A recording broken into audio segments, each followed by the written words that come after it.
Sahabat Fresh Juice, sesaat lagi kita akan mendengarkan Fresh Juice Minggu 28 Juli 2024 bersama Bapak Sandi Kusuma dari Tangerang. Selamat mendengarkan.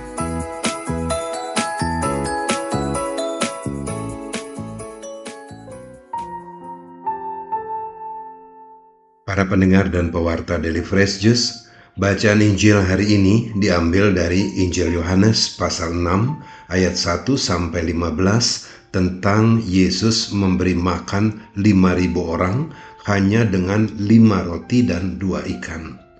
Kisah yang sama juga ditulis oleh Matius pada pasal 14 ayat 13 sampai 21 dan oleh Markus pada pasal 6 ayat 30 sampai 44 serta Lukas pasal 9 ayat 10 sampai 17.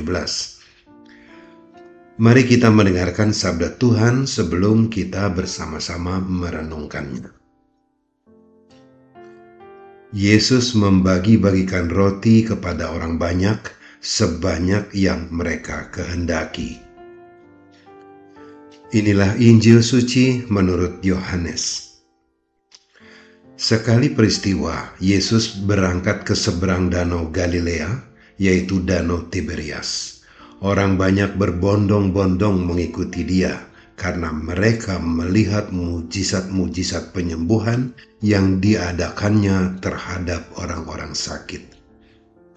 Yesus naik ke atas gunung dan duduk di situ dengan murid-muridnya. Ketika itu Paskah, hari raya orang Yahudi, sudah dekat. Ketika Yesus memandang sekelilingnya dan melihat bahwa orang banyak berbondong-bondong datang kepadanya, berkatalah ia kepada Filipus, "Di manakah kita akan membeli roti supaya mereka ini dapat makan?" Hal itu dikatakannya untuk mencobai Filipus, sebab ia sendiri tahu apa yang hendak dilakukannya.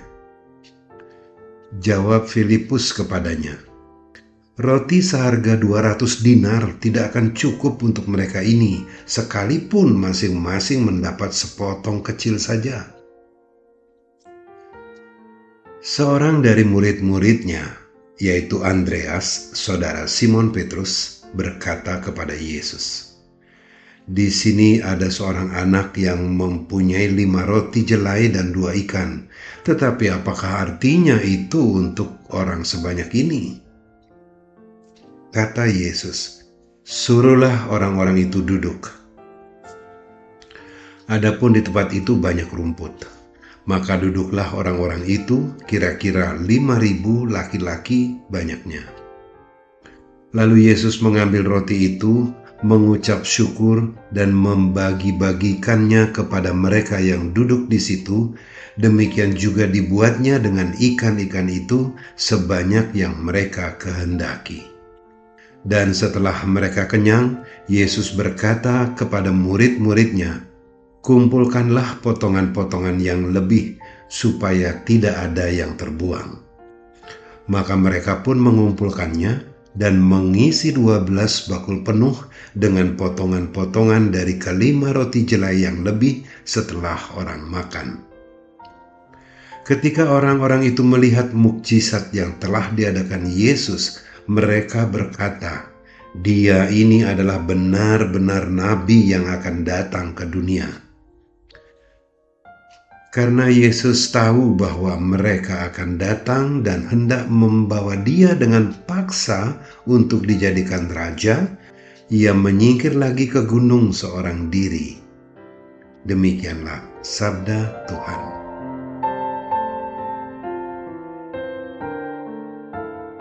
Para pendengar dan pewarta Daily Fresh Juice, kisah Yesus memberi makan 5.000 orang hanya dengan 5 roti dan 2 ikan merupakan mukjizat yang sangat terkenal, ditulis di semua Injil. Sesuatu yang mustahil telah terjadi. Bagaimana mungkin 5.000 orang bisa makan sampai kenyang hanya dari 5 roti dan 2 ikan saja, dan bahkan masih tersisa 12 bakul penuh? Itu dilakukan Yesus karena tergerak oleh belas kasihan. Melihat orang banyak itu rela tidak makan seharian demi mendengarkan pengajaran Yesus serta menyaksikan berbagai hal mustahil terjadi oleh karena Yesus. Hari ini kita tidak merenungkan perihal mukjizat penggandaan roti ini, juga tidak merenungkan perihal orang-orang yang hendak mengangkat Yesus menjadi raja. Kita telah berulang kali merenungkannya. Sekarang saya ingin mengajak kita semua untuk mencermati reaksi dua murid Yesus ketika mereka menghadapi persoalan, yakni Filipus dan Andreas. Yang pertama, Filipus yang dicobai oleh Yesus dengan pertanyaan, "Di manakah kita akan membeli roti supaya mereka ini dapat makan?" Filipus yang barangkali berpikiran, "Saya sendiri belum makan, bagaimana saya bisa memikirkan orang lain? Selain itu, di tempat sunyi seperti ini, mana ada warung makan? Kalau toh ada, mana cukup untuk orang sebanyak ini?" Dan seterusnya. Maka Filipus pun menjawab, "Roti seharga 200 dinar tidak akan cukup untuk mereka ini, sekalipun masing-masing mendapat sepotong kecil saja." Jawaban Filipus ini memang rasional, tetapi cenderung skeptis. Semestinya ia berpikiran kalau Yesus yang telah berulang kali melakukan hal-hal mustahil, tentu juga bisa menanggulangi urusan makan ini. Sekalipun Filipus terkenal sebagai pencari kebenaran dan penuh semangat, tetapi kali ini nampak iman Filipus yang masih belum genap. Maka dicobailah oleh Yesus. Filipus hanya berfokus pada keterbatasan diri sendiri, lalu lupa akan kuasa Tuhan yang tak terbatas. Apakah kita ini seperti Filipus yang lebih banyak pesimis dalam menghadapi persoalan? Sekarang mari kita lihat Andreas, saudara Simon Petrus. Andreas terkenal rendah hati, setia mengikuti dan melayani Yesus.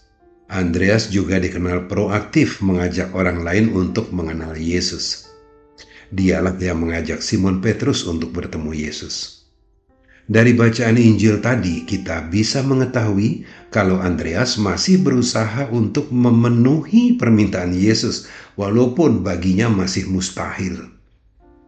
Di sini ada seorang anak yang mempunyai 5 roti jelai dan 2 ikan. Tetapi apakah artinya itu untuk orang sebanyak ini? Andreas cocok menyandang gelar misionaris sejati dengan sikapnya yang responsif dan berusaha melayani orang lain. Para pendengar dan pewarta Daily Fresh Juice, sesungguhnya mudah saja bagi Yesus untuk membuat 5.000 orang itu seketika menjadi kenyang tanpa makan apapun. Cukup dengan berkata-kata, Yesus dapat membuat orang menjadi kenyang selama berminggu-minggu. Tetapi mengapa Yesus tidak melakukan hal-hal seperti itu? Ya, karena Yesus berharap peran serta kita, memberi peluang kepada kita untuk terlibat atau melibatkan diri dalam karya-karya Allah di dunia ini. Andreas mengambil kesempatan itu, mengusulkan sesuatu yang sepele dan jauh dari solusi yang sesungguhnya. Andreas adalah pemicu terjadinya mukjizat. Dia sendiri tidak bisa membuat mukjizat, tetapi ia dapat mendatangkan mukjizat. Dia berinisiatif untuk memulai dengan hal kecil, 5 roti dan 2 ikan, tetapi kemudian menggerakkan sesuatu yang dahsyat, yakni mukjizat Yesus. Tentu baik kalau kita meniru Andreas menjadi pemicu mukjizat Tuhan terjadi. Amin. Sahabat Fresh Juice, kita baru saja mendengarkan Fresh Juice Minggu 28 Juli 2024. Terima kasih kepada Bapak Sandi Kusuma untuk renungannya pada hari ini. Sampai berjumpa kembali dalam Fresh Juice edisi selanjutnya. Tetap semangat, jaga kesehatan, dan salam Fresh Juice.